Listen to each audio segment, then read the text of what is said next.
Hi friends, and welcome back to my channel. Today I'm going to be talking to you about the process colours and everything behind this really cute little frog drawing. Everything I've used for this is listed in the materials section of the description, and if you want to follow the full real-time tutorial then you can find it over on my website as part of my Club Puffin subscription. Let's get started. So the first thing I do is map out my outline, and the way that I do that is with the grid method, and if you're interested to know exactly how I do that then I have two previous videos on my channel and I'll link both of those for you so you can see exactly the process. And I always like to swatch out my colours as well so I know exactly which ones I've used throughout the drawing. The other materials I've used is a white pencil, a swordfish icon pencil sharpener, some kneaded erasers for getting rid of the outline. I used Zest It for blending, this is the non-citrus or the citrus, and then just a small brush to apply and blend this with. I've used the jelly roll pen for some small highlights. You can also use something like the Faber-Castell Pitt pen or a Posca pen, and I've also used the Faber-Castell Pitt artist marker as well in black, and I've also got a drawing broom to get rid of any eraser dust. So the first thing I do is lift the outline using that kneaded eraser which I mentioned just before, and I go in with my Prismacolor white and I use this with really hard pressure on the drawing to kind of just really pinpoint some of the highlights within the eye. You can also use like an embossing tool or something like that that can indent the paper, but I've used the white pencil because I sometimes like to use the materials that I have to hand rather than using additional materials. And then I just apply the dark outline to get the shape of the eye and then fill in the colour of the iris. So for this I worked with some light yellows and then I built up to the orange tones and then finally through to some red tones, and I mixed in some dark sepia to add some shadows and some depth into the eye to kind of get that spherical form. And as you can see, the areas which I used the white pencil with hard pressure to indent, these have preserved and you've got these really nice white shines in the eye. And then it's time to move on to the skin. So when you're working with coloured pencil you always want to make sure that you work light to dark. It's the easiest way to go about things because with lighter pencils you can always go darker, whereas when you start off with your darker pencils it's really hard to get lighter. So I always like to work from light to dark, so I arrange my colours in that way. So I start off with some yellows because I've got some yellow undertones in the frog skin here, and then I build up into some lighter greens and then going into some darker greens. Now these darker greens and these darker colours I don't always necessarily apply all over either. What I like to do is put the lighter colour down as the base all over because that's going to be the underlying tone, and then with the darker colours you just want to add those darker colours into the more shadowy or the darker areas of the skin. So you want to really identify where you've got those shadows lying on your reference photo, so it's really important to pay close attention to your reference photo and just to see where you have those darker colours lying. And once you've used some of your darker greens, maybe even you've used some darker blues to add a little bit of a blue hue into the skin, you can go in and add some greys to really kind of even the tone out. So when you add greys over the top of bright colours it really dulls them down, so you don't want to add too much and you don't want to go in too heavy with your colours when you're using this method. You want to use a really light hand and you want to work in really light layers and build up the tone. So don't go in heavy thinking that you can get it all done in one layer. You want to work slowly in really light soft layers.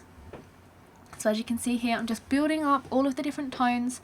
I'm adding in some darker greens, I'm adding in some more yellow to really hype up the yellow values in the skin, I'm adding in some kind of blue green, some turquoises, and I'm also going in and adding in some dark sepia and even a little bit of burnt sienna.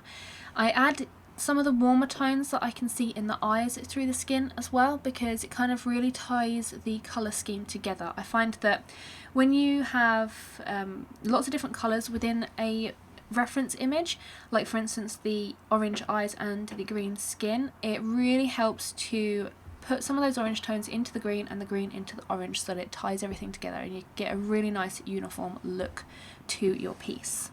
So up until this point I've just worked everything in really light layers, and then I've gone in and blended with the Zest It. And I've done previous tutorials on how to use a solvent when you're blending, so I'll link that as a card up above and in the description so you can check those out.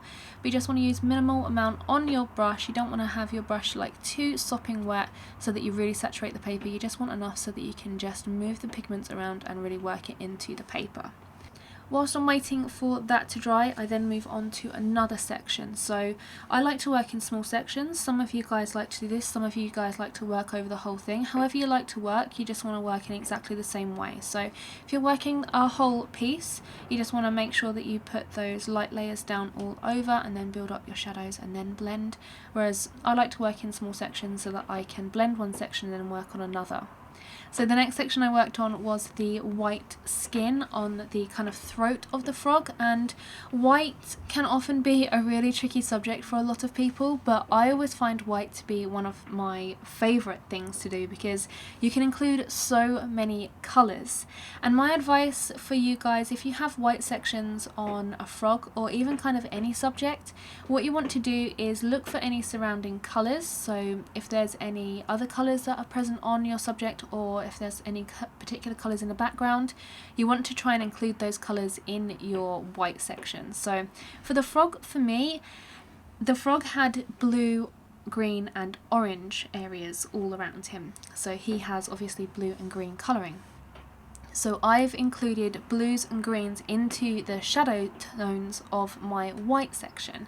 And again, it just kind of adds a whole kind of unity to the colour scheme that you've used. So don't be afraid to do white surfaces or white textures. It's all about building up the shadows. So don't go in and just think that you need to use like a warm grey one or a cold grey one and that's going to do. You really need to build up the shadows. They're the areas that you really want to pay attention to, and they're the areas that you really want to put all of these different colours into to really bring it to life and really give it dimension. So in my shadows, I think I used some burnt sienna, I used some of the darker green tones, I used some dark indigo, I think I even used a little bit of pink here and there as well, just to kind of mimic a few of the pinky tones that you can see in the eye and as you get further down to the feet as well. So I really integrated the whole colour system and the colour scheme that I'd chosen and implemented it into the white areas. One of the trickiest parts about amphibian skin is getting that shine. And the way that I like to do this is to start off by adding a little bit of white down on the paper like you did for the eyes, so kind of using a little bit of a harder pressure to kind of indent and make a little bit of a resist. Then you can start going over with your lighter colours and then gradually getting darker. And I like to use two blending methods when you're kind of trying to create white shines like this. I like to use the white pencil to blend, and I also like to use a solvent to blend as well. So the white pencil really lifts and lightens the colours, and you can blend the slight whiter patches into the kind of darker areas of the skin, and then using the solvent really smooths everything out, so you get that really smooth effect of the skin. So I like to use both methods and they work really well with one another. When you do have lighter sections, obviously you're going to have less layers of coloured pencil down on your drawing. So when you are blending with a solvent, you want to be careful that you don't kind of get that grainy effect. So you don't want to use too much solvent here. And if you're finding that you are getting a grainy effect, then you can use a white pencil to do a majority of the blending if you find it easier. Or you can blend with a solvent and then you can add white pencil over the top to really tone down the colours and get those lighter areas. One good thing about using a solvent when you're drawing this kind of texture is that when you use a solvent, you kind of renew the paper, so you get that texture back, you can get that tooth back, so that you can add white pencil over the top and it really does adhere to the paper and it does become like really nice and opaque, which is absolutely perfect for adding those areas of highlight. So if you can't get them, first of all, like by indenting the paper a little bit with hard pressure on the white and then blending, you're finding that your white highlights aren't really popping. Once you've blended, you can go back in with a white pencil and you can really define them some more. So one of my favourite parts about this particular drawing was actually adding in the blue areas. A blue can be a tricky one, especially when you're trying to darken, but for this I just used exactly the same process as the green skin. So I started off with some really light blue tones, and then I built up some darker blue tones going into like a turquoisey colour, and then adding in some dark indigo. And to darken the blue, all I did was just added in a little bit of dark green, and I also added in some dark sepia as well. So really good combination to use to darken blue areas, because you don't want to have your dark blue areas or your really dark areas to look completely black or dark sepia. You still want to have a little bit of the tone present. So I find that using like a darker complementary colour like a dark green really helps with that.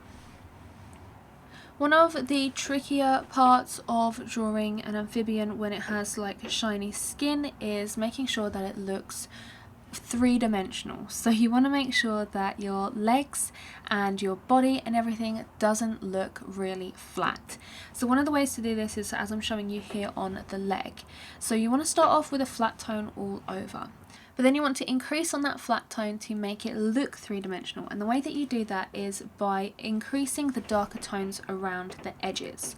So on the leg here you can see that I'm adding in some darker tones to where the kind of leg folds, so the creases of the leg, and then right down the middle of each of those parts I'm leaving that the brightest and going in with a white pencil and really blending that and making it the lightest part. So when you're looking at something that is like a cylinder shape or something that's slightly rounded, you often see the point at the forefront is the lightest part, and then as it goes further round towards the back, that's when you kind of get those darker shadows. So you want to apply that kind of principle to your frog and the legs and all of the other features. So keep the very middle of each section the brightest, and then around the edges you want to get darker and really blend out. Again, it's just like a whole matter of just paying attention to your reference photo and making sure that you get those shadows in the right place. So once I have completed all of the kind of base layer of the frog, I then go in with a second pass all over the frog and just really darken up the shadow tones. So this is your opportunity to really go in and darken and highlight and really get that form of the frog going, or whatever you're drawing. So you want to look around the eyes, around the mouth, and just really darken. And when you go through with your second pass, when you've blended with a solvent, you don't necessarily have to go in with your lighter colours. You can go straight in with those mid-tone colours, so using like a mid-green, mid to dark green, and then slowly getting darker using some more dark sepia, maybe even some burnt sienna or something like that, to really get those darker shadows. And it's with this second pass of your coloured pencil layers that everything really starts to come alive, and you'll really start to see that kind of tonal development. One tip I have for you guys is if you use a black and white reference image, you can judge your tones better, and again I've got a tutorial on how to do that, which I will link if you want to check that out. But using a black and white reference image really helps to portray the highlights and the shadows in your reference image. So if you're having trouble really identifying that and you're finding that your amphibians or your frogs are looking a little bit flat, turn it black and white, turn it grayscale, and see if you can improve any of the shadow areas that way. And then just use the kind of colours that correspond to the areas that you're trying to darken. So if you're trying to darken a blue, you want to use those dark blues and those dark greens. If you're trying to darken a dark green tone, you just want to go in with some dark greens and some dark sepias.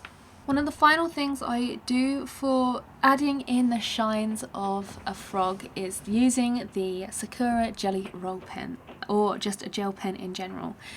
This is one of my favourite things to do, and a lot of people often disagree and say that it's going to flake off or that it's not archival. Well, these pens are archival, as a commenter has previously told me, and I personally have had no experience with any gel pen flaking off on any drawings that I've added it to. I've never had an issue whatsoever because I always use a fixative, and they're always framed behind glass so they're not touched afterwards, or they're kept in my folder. So if you are worried about anything kind of flaking off, obviously don't use a gel pen, just use something else that is kind of opaque, like a Posca pen, or maybe some white gouache or acrylic paint or something like that.